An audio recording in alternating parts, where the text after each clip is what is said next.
안녕하세요. 공부하는 의사 손정식입니다.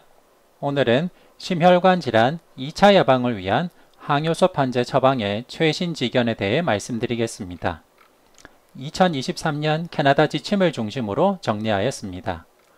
먼저 죽상경화성 심혈관 질환이 없는 환자에서 1차 예방을 위한 아스피린 사용은 권고하지 않았습니다.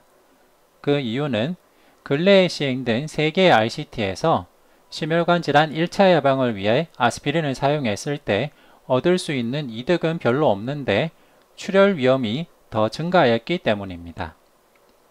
급성 관상동맥 증후군, 어큐트 코로나리 신드롬으로 경피적 관상동맥 중재술 PCI를 받은 환자의 경우 기존 지침에는 6에서 12개월 정도의 이중 항효소 판재 사용을 권고하였습니다.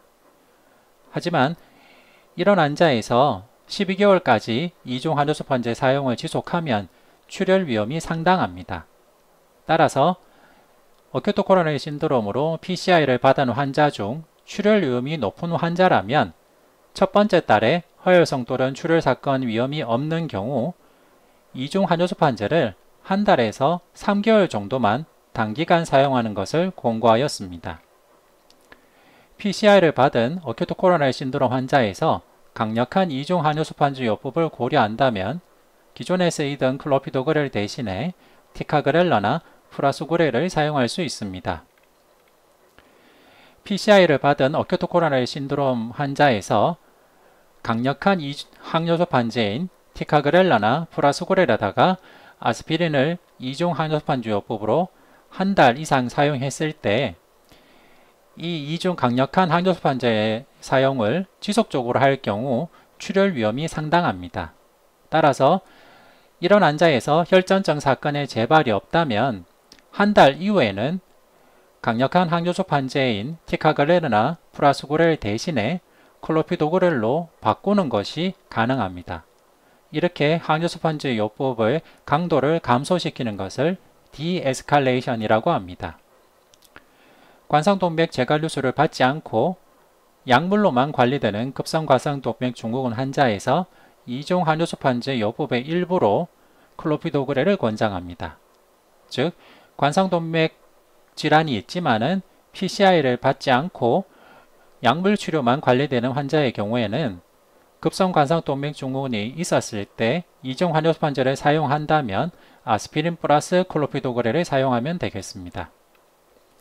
관상동맥 제갈류술을 받지 않고 약물로만 관리되는 어큐트 코로나리 신드롬 환자에서 이중 항효소 판재 요법의 일부로 티카그렐러는 사용할 수가 있습니다. 스테미, ST 분절 상승 심근경색 환자에서 PCI를 받은 경우 시술 전에 P2Y12 억제제를 일상적인 전처치할 것을 권장하고 있습니다.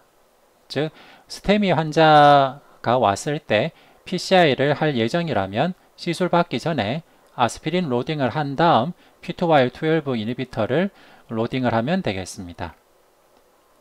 넌스테미 BST 분절 상승 어큐트 코로나리 신드롬 환자에서 관상동맥 조이술을 받는 환자의 경우 PCI를 입원 후 24시간 이내에 할 것으로 예상이 된다면 아스피린만 로딩할 것을 권고하고 있습니다.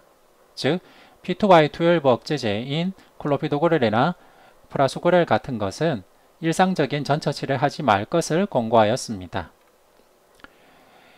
BST 분절 상승 어큐트 코로나리 신드롬으로 관상동맥 조영술을 받는 환자에서 PCI가 입원 후 24시간 이후에 될 것으로 예상이 된다면 아스피린을 로딩함과 동시에 P2Y12 억제제를 전처치를 하는 것을 권고하였습니다. 스테이블 이스케믹 하트 디지즈 환자의 경우 약물로도 조절되지 않는 안자이나가 지속이 된다면 일렉티브 PCI를 할 수 있습니다. 이런 경우에는 선택적 관상동맥 조인술을 받는 것인데 이렇게 선택적인 관상동맥 조인술을 받는 환자의 경우에는 시술 전에 P2Y12 억제제를 전처치하지 않는 것을 권고하고 있습니다. PCI 후 경구용 항원구제가 필요한 심방세동 환자에서 급성 관상동맥 증후군이 같이 왔을 때 항효소 판재를 사용하는 것에 대한 권고입니다. 우선 심방세동같이 경구항원구제 적응증이 있으면서 PCI를 받았거나 어큐트 코로나리 신드롬이 발생한 경우에는 3중요법, 즉 아스피린 플러스 P2Y12 억제제 플러스 경구항원구제 이 3중요법을 아주 단기간만 하게 됩니다. 단기간이라면 보통 1에서 7일 정도 하게 되고요. 1에서 7일 정도만 아스피린을 3중으로 쓰다가 1에서 7일이 지난 다음에는 아스피린을 중단하고 2중요법인 P2Y12 억제제, 즉 클로피도그렐 같은 P2Y12 억제제에다가 경구항원구제를 사용하는 것을 권고하고 있습니다. 관성동맥 질환과 심방세동이 동반돼 있고 지난 12개월 동안 PCI를 받지 않는 환자의 경우에는 기존에 쓰던 P2Y12 억제제에다가 경구항원구제 사용을 이제는 중단하고 P2Y12 억제제는 중단한 상태에서 경구항원구제만 단독으로 사용하는 것을 권고하였습니다. 이렇게 각각의 사례별로 접근하게 되는 제일 큰 이유는 항효소 환자와 항원구제를 사용했을 때 얻을 수 있는 이득과 블리딩의 리스크가 다르기 때문입니다.